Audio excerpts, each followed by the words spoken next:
Members of the Federal Council, ladies and gentlemen.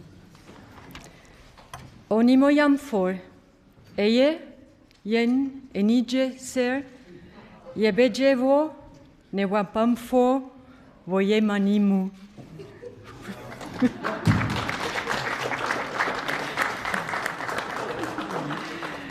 This state visit is a historic moment for Switzerland, but it is also a logical step.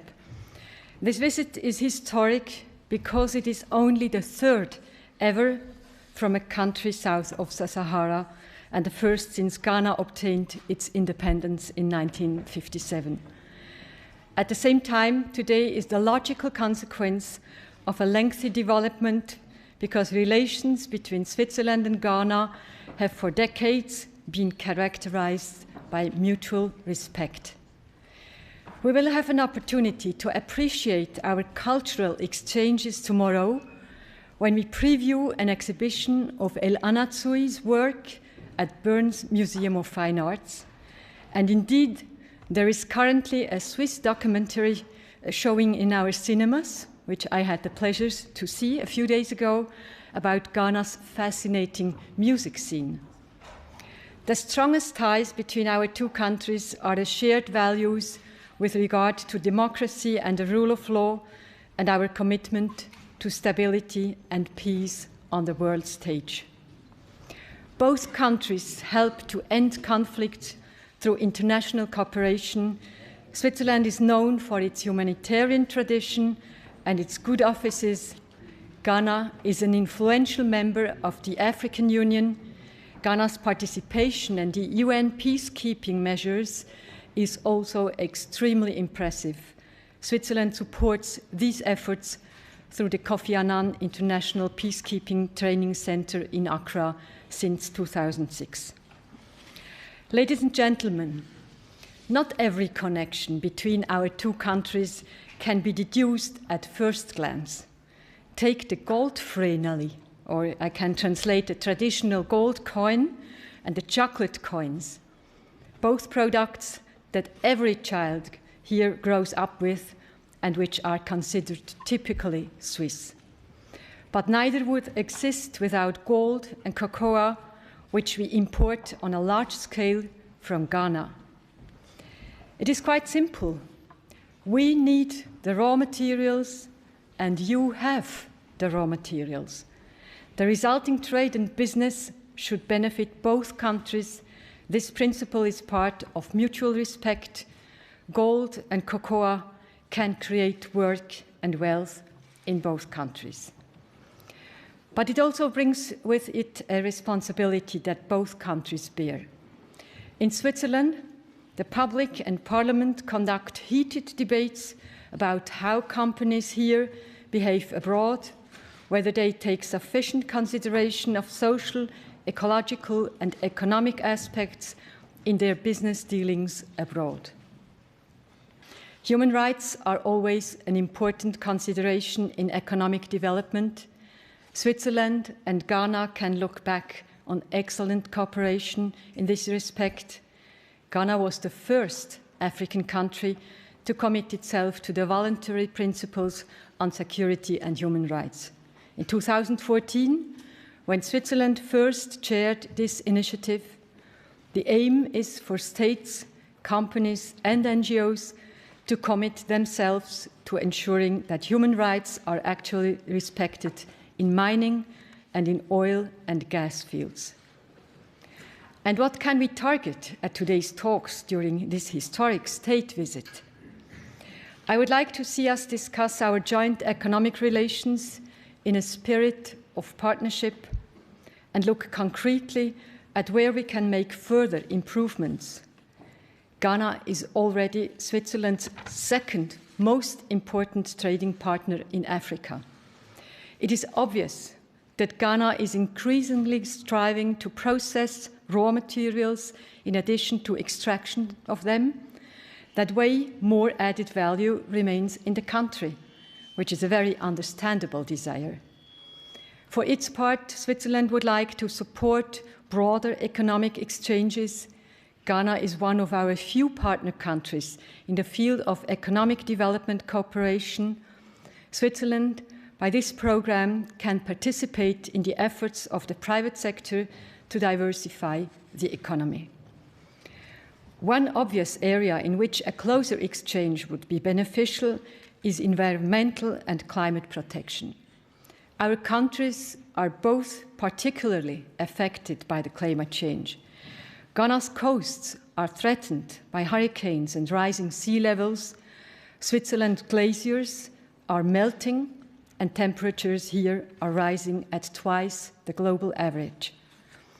It is of great importance to us to work closely with Ghana in implementing the Paris Agreement. We are also keen to explore ways of strengthening export controls on electronic waste under the Basel Convention. Mr. President, Excellencies, so many links that bind us, and there is great potential to even more cooperation. And it is high time for this state visit. Mr. President, the Federal Council in corpore wishes you and your delegation a very warm welcome to Switzerland. Thank you.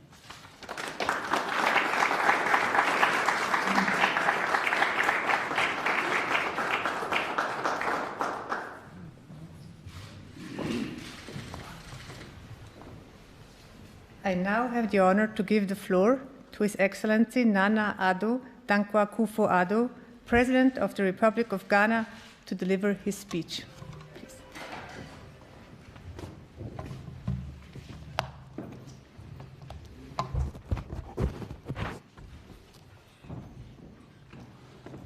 Excellency the President and members of the Federal Council, I've had the privilege of visiting Switzerland several times since becoming President of the Republic of Ghana.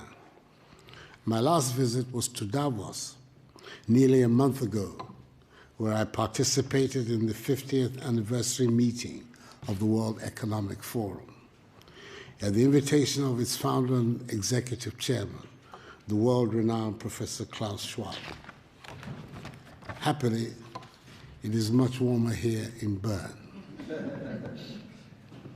I thank President Simonetta Sommaruga, head of the 7-member Federal Council, for the honor of this state visit and for the opportunity to make this brief statement in the Federal Assembly, Switzerland's 2-century-old House of Parliament. Excellencies of the Federal Council, relations between our two countries date back to the 19th century, when the Basel missionaries arrived in the then Gold Coast, now Ghana, to undertake evangelical work. The missionaries pioneered the establishment of educational institutions across the country, including our first agricultural school at Akropong, my paternal hometown, in the eastern region of the country. Indeed, my own late father, President of Ghana's Second Republic, who was deeply imbued with the Presbyterian attributes of discipline, industry, integrity, and thrift, was a famous product of Akropong's celebrated Salem School. They are also credited with the establishment of health facilities, including a missionary hospital at Agogo in the Ashanti region, and were instrumental in the spread of the cultivation of cocoa, a commodity which has been for the last century the mainstay of the Ghanaian economy. The Christian community in Ghana is greatly indebted to the Basel missionaries, who are also responsible for the translation of the Bible from English into 2 of the main Ghanaian languages, and who have been accorded due honor by us. The names of Inter Elios, Andreas Ries, Johannes Gottlieb Christeler, and Fritz Ramsayer continue to reverberate in our history and collective memory. I've also personally benefited from these very good relations, because the first European head of state to visit Ghana when I assumed office as the 5th president of Ghana's 4th Republic on 7 January 2017 was your 91st president, Her Excellency Mrs. Doris Leuthard. Excellencies, in recent times, the ties of friendship and cooperation between our two countries have grown even stronger. technical and financial assistance from the Swiss government, which had provided to the Kofi Annan International Peacekeeping Training Center, have helped it carry out its activities and achieve its vision of becoming the preferred center on the continent for training, education, and research in matters of African peace and security. Again, in September 2014, the Swiss government provided assistance to Ghana, which helped ensure that the country did not record a single case of Ebola, the virus which unfortunately ravaged some neighboring countries in West Africa.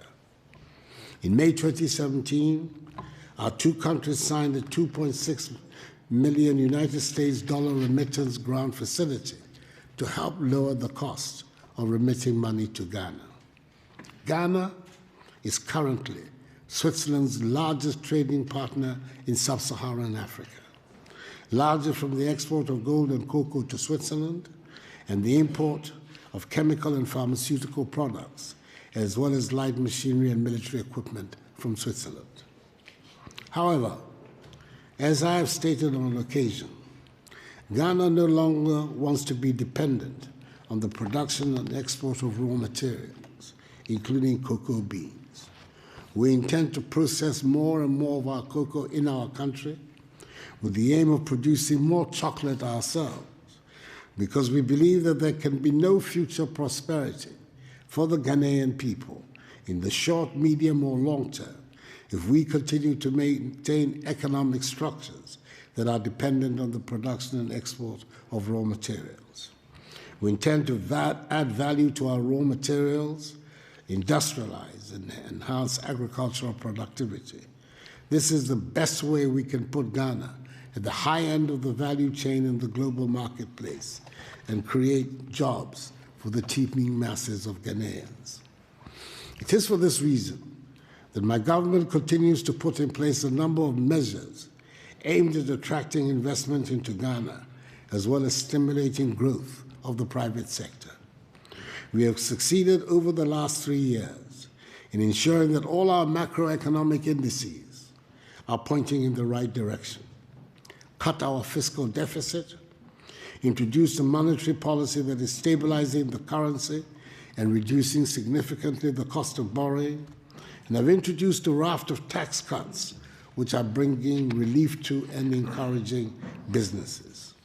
These interventions have led to Ghana recording an annual GDP average growth rate of 7% since 2017, making us consistently one of the world's fastest growing economies during the period. We are one of the most business-friendly economies in Africa, evidenced in our status as the largest recipient of foreign direct investment in West Africa. Ghana has also been selected to host the Secretariat of the African Continental Free Trade Area, a market of some 1.2 billion people with a combined GDP of US $3 trillion American dollars. It is the world's largest free trade area since the formation of the World Trade Organization.